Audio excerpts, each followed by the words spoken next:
welcome back to another video. In today's video, we are talking about the Telematics Control System, or Telematics Control Unit, TCU, on the Ford automobiles. Now, specifically, we're talking about the Ford F-53 chassis.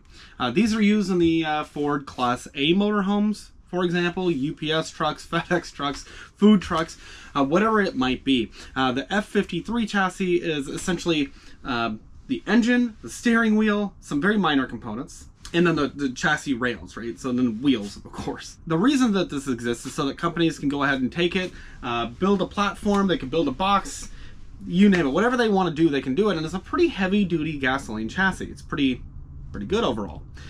But there's a specific component that may or may not benefit you. So, for example, I want to be able to locate my fleet of vehicles, right? So FedEx, UPS, Amazon, whatever it is, if they have one of these chassis and they want to be able to locate them, there's actually entire services dedicated to this, one of which Ford uses for telematics. Now, they can also check oil life, they can check mileage, location, they can lock and unlock doors, especially depending on the unit, right? It's the same thing with the E-450 and the F-Series, the heavy-duty trucks, right? The super-duty trucks. It's pretty good stuff to be able to collect these data points. That's pretty nice, but we don't live in a fleet vehicle.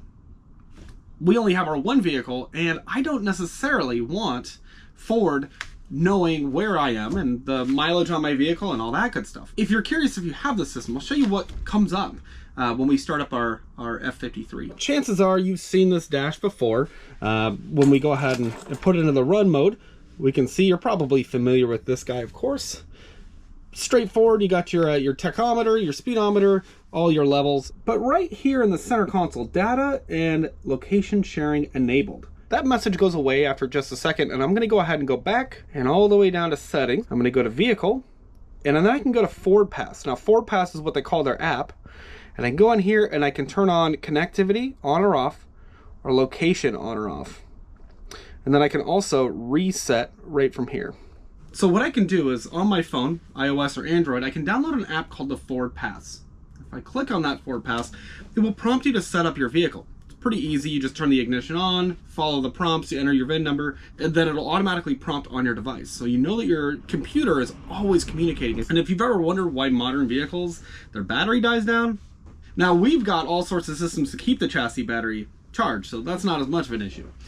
And on this screen here, you can see we don't have unlockable doors with this app, or we would see that. We don't have remote start on this unit in particular. But what we do have, if we go down from home, down to vehicle here, we can see our current address right there.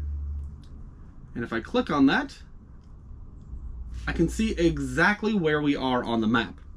Kind of nice if the vehicle's stolen, I suppose, but we have other means of tracking this vehicle.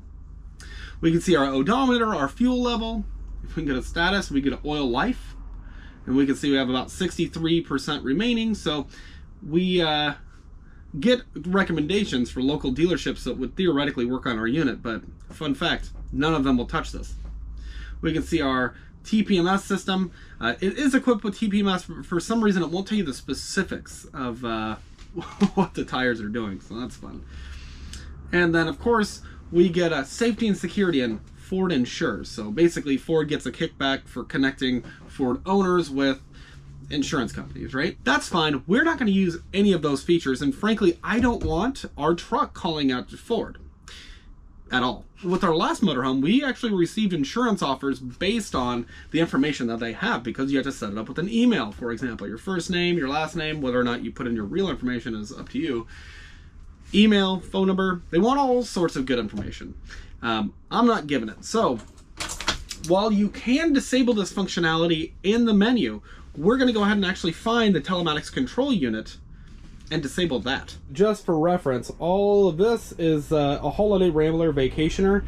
So it could be different if you are in a Winnebago or something like that, but we're going to go ahead and get underneath here. Our Econolines TCU is actually behind the radio and up.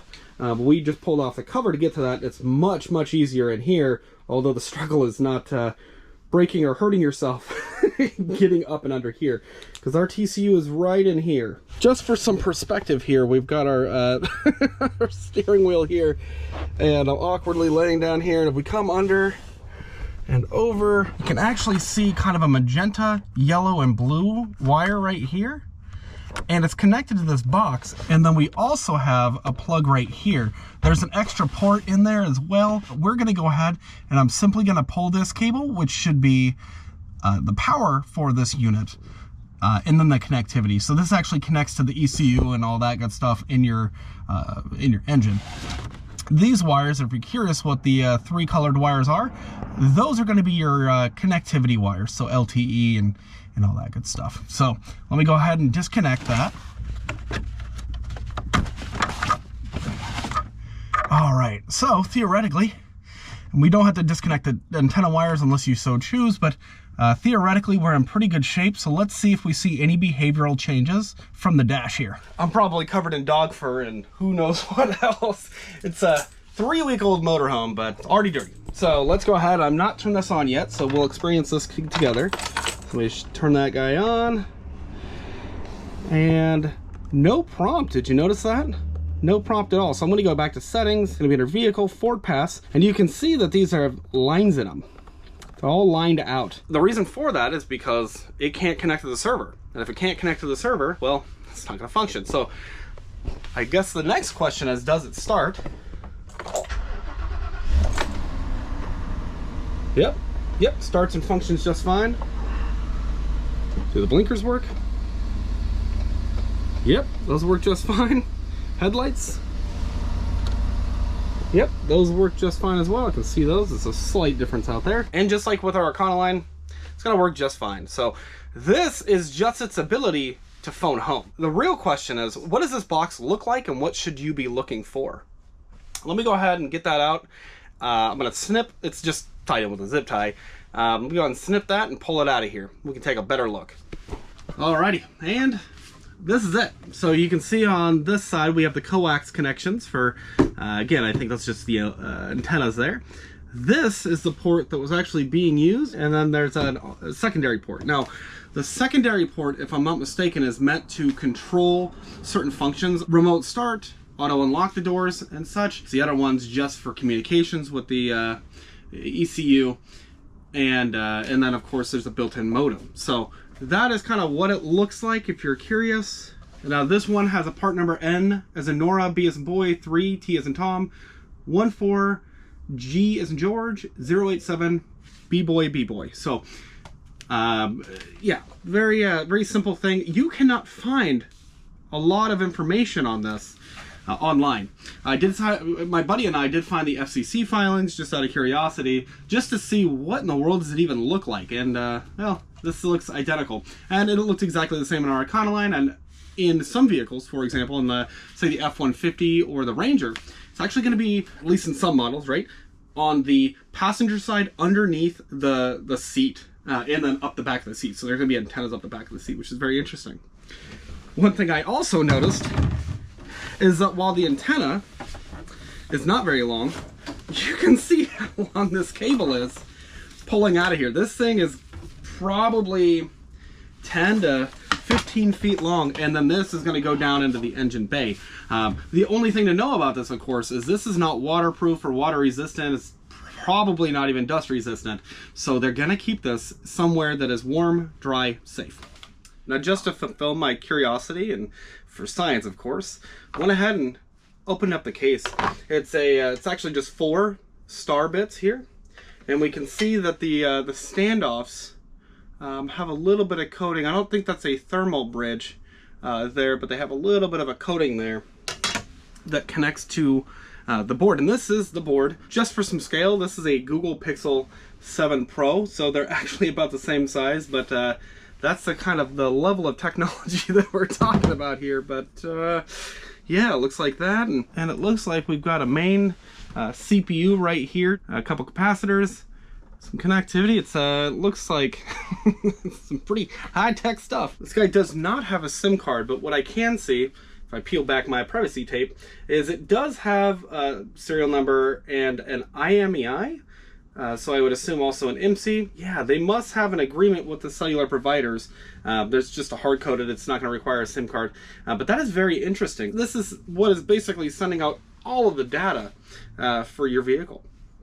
And then, of course, obviously your engine diagnostics and things like that. Now, can you get work done without this? Well, of course, everything's working without it. You can get work done with it or without it. The difference is, can you access it remotely? And the answer to that would be, of course, no. Is this something we care about? Absolutely not. And it will remain disabled. I'll go ahead and just put it back together. But it was kind of interesting to pull apart because there's just not a lot of information out there about the TCU, telematics in general, let alone the specifics of what's inside of here. I'm not an engineer. I couldn't tell you exactly what is on this board, but I'm sure that an engineer would probably know what's what on this. As for whether or not you're going to get schematics for this board, I highly doubt it.